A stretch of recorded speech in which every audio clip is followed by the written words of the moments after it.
శ్రావణ మాసం అంటేనే చాలా పవిత్రమైన మాసం, అలాగే విశేషమైనటువంటి మాసం.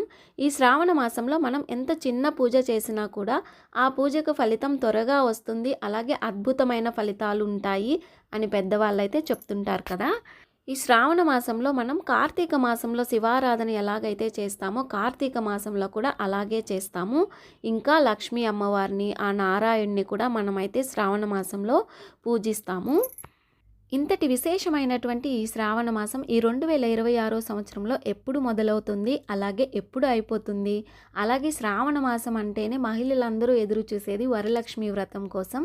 ఈ 2026 సంవత్సరంలో వరలక్ష్మి వ్రతం ఏ తేదీన వచ్చింది?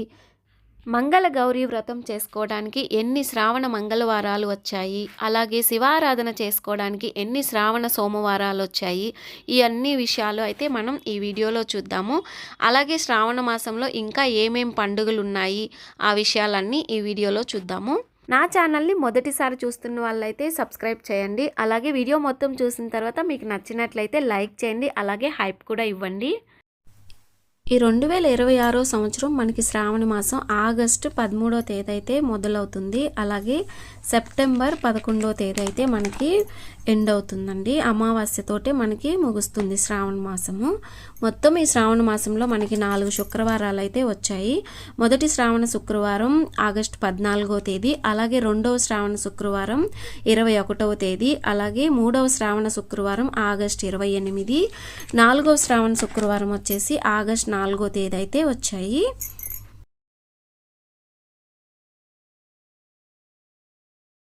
శ్రావణ మాసం అంటే మనం అందరం ఎంతగా ఎదురు చూసేది వరలక్ష్మి వ్రతం కోసం కదా. ఈ శ్రావణ మాసంలో మనం పౌర్ణమికి ముందు వచ్చే శుక్రవారం అయితే వరలక్ష్మి వ్రతాన్ని జరుపుకుంటాం కదా. ఈ 2026 సంవత్సరంలో శ్రావణ మాసంలో మనకి పౌర్ణమికి ముందు వచ్చే శుక్రవారం అంటే రెండవ శ్రావణ శుక్రవారం రోజు మనమైతే వరలక్ష్మి వ్రతం చేసుకోబోతున్నాము. వరలక్ష్మి వ్రతము ఆగస్టు 21వ తేదీ అయితే వచ్చింది.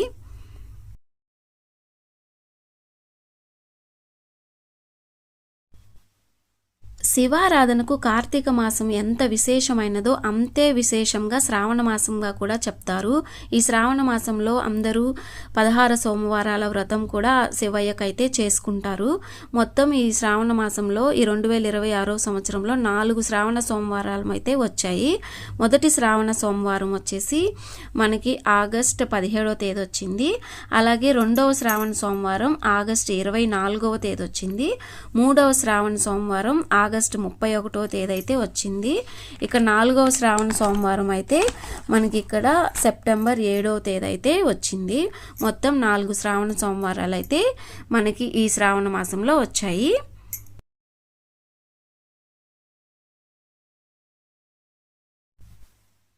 ఈ శ్రావణ మాసంలో మనము మెయిన్గా వరలక్ష్మి వ్రతంతో పాటు ఇంకా కొన్ని పండుగలు అయితే జరుపుకోబోతున్నాం. మెయిన్గా మనం చేసుకునే పండుగలు ఈ శ్రావణ మాసంలో ఏమేమి ఉన్నాయంటే మనకు ఆగస్ట్ 15th వచ్చేసి ఇండిపెండెన్స్ డే ఉంది.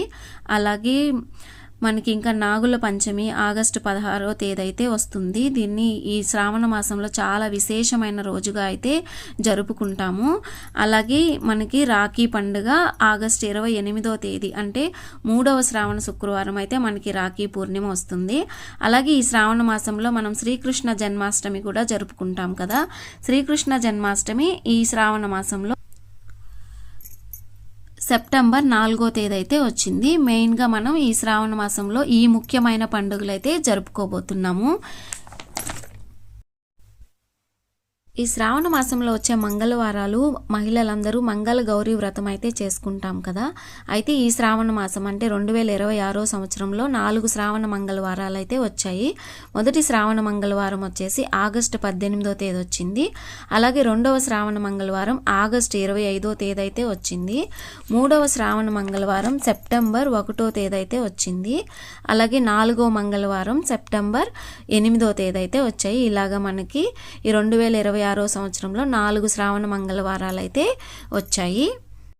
వీడియో నచ్చితే లైక్ చేయండి, అలాగే సబ్స్క్రైబ్ చేయండి, వీలైతే షేర్ కూడా చేయండి.